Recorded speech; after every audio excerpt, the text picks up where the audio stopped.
Hello everyone, today we're going to dive into a thrilling match between a seasoned veteran, Mr. Oluwaseyitan Femi, versus Nwankwo Chiamaka, or a young prodigy who is already making waves in the chess world at the age of 13. Please like, subscribe and comment which is your favorite part of the video, and I hope to see you in the next. Thank you and have a great time ahead. It's the battle of generations as here the move pawn to G4 comes on the board. We have Oluwaseyitan Femi playing with the white pieces against the young prodigy. He's already making waves, and this is going to be an epic clash. Knight to F3 comes back in, although Knight to F5 was best according to the engines. So now she comes back with the bishop, and then Mr. Femi plays the move pawn to D3. Now we have the move pawn to C5 on the board, trying to gain space in the center. And now the move comes in, pawn to E4, striking in the center. Now she has two options. She could push, or she could either capture, but she decides to go for the more aggressive approach by pushing.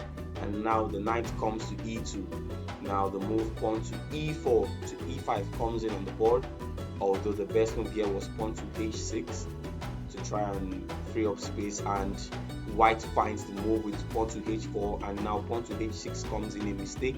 F6 was better so that the bishop could actually come back on this diagonal, and now the move pawn to H5, a blunder because G5 was better here in this position, trying to open up the king side, and now the bishop comes back in. So this is a really strategic position, and will white's experience succeed over black's ambition here?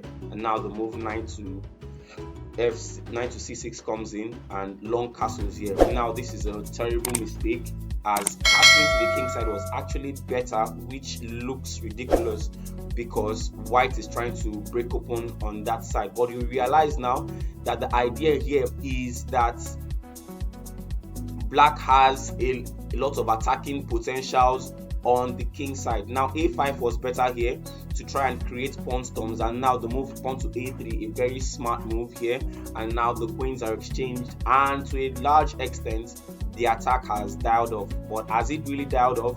Because now knight to G3, both pieces are coming up, and now the move pawn to B5 on the board, showing aggressive intent here by black.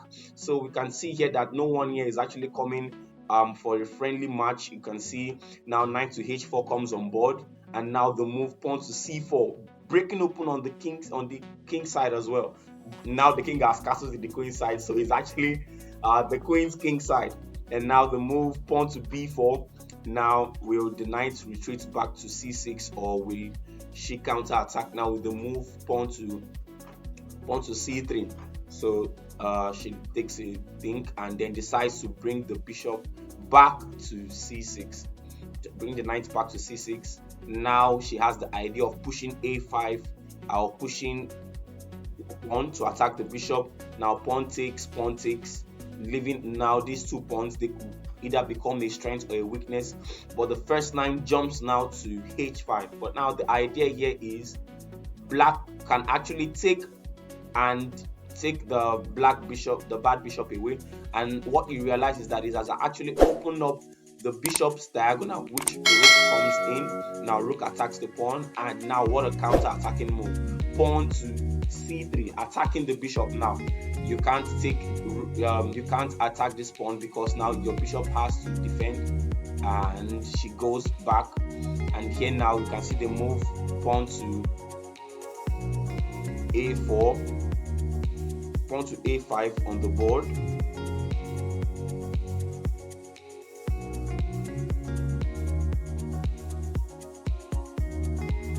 Pawn to A5 on the board. I think I ran ahead of myself there. And now pawn to A5 actually comes on the board, and now it pushes the pawn to B5. But now these pawns, will they actually become a strength or a weakness? So now knight to A7, and now pawn to A4. It's a blunder. The best move was actually B6 on the board. And now this gives room for Rook to C4. Like we said, this could either be a strength or a weakness. Now Rook A4, that's actually a mistake. Would have actually started with Rook takes, pushing the king over and then taking this other pawn with a check as well. So now this actually gives black the time to push pawn to f4, now counter attacking, and she thinks a bit, tries to find the best move here, and bishop pinning the knight to the rook. Now what an aggressive move on the board, and now rook to d3, finding a counter attacking idea here. Now knight attacks the rook. This is becoming a winning position here for white. Now rook comes in, and then rook sacrifices, knight takes, and now knight takes. Now this is a completely winning position for black. Her experience here has actually proven to be quite advantageous, because now this is completely winning. She has a rook and a pawn for just a bishop, and now knight here. We have the rook comes in, the rook coming in with a check, the rook coming in with a check, and now the king moves now to a2. Now now there are so many good moves here. The knight could come back here, but she blunders, playing rook to b8. Oh, she loses now, and he finds the fork immediately, attacking both the two rooks at the same time. So the best move here could be actually to I think bring back the knight and then continue playing here. Although it's not completely winning, but black is still much better than white. Now rook to a4 check, trying to find if there is a possible solution to this, and king to b3. Now the best move is rook to a1, attacking this bishop, and she blunders here with knight to c7, and now he finds it because he is actually losing 2 pieces for the rook instead. And now she plays the move rook to b1, attacking this rook. Now she doesn't give up on the attack, she's still going regardless, and now rook pins the bishop now to the king.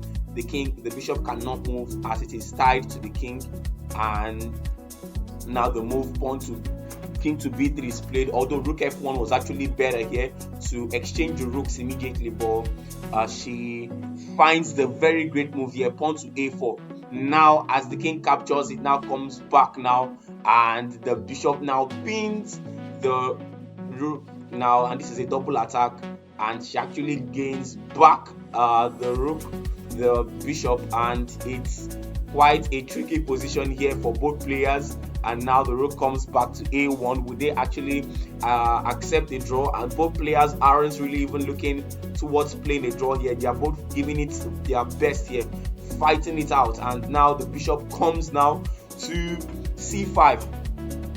Now pawn to g5, captures. It's a very, very brutal round here. Both players are actually giving it their best, and they are running low on time.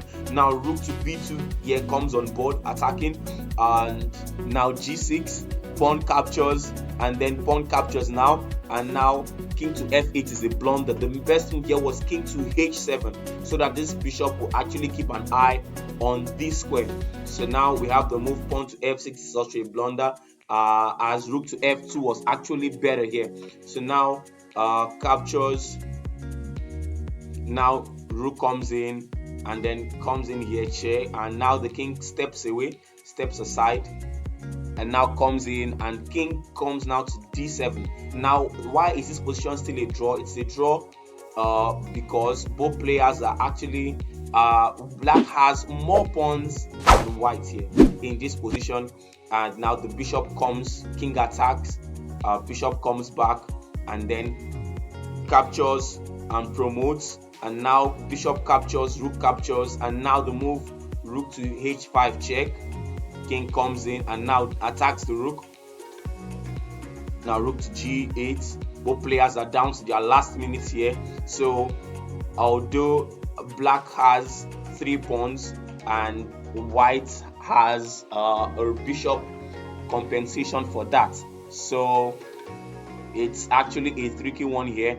Will black be able to calm down and play under the pressure? Rook check, and now yes, plays the move king to f6. Now captures, king captures, and the game is now heading towards a draw here. Now king comes in, and even if black loses the only pawn, white doesn't have any material, and it's a draw here.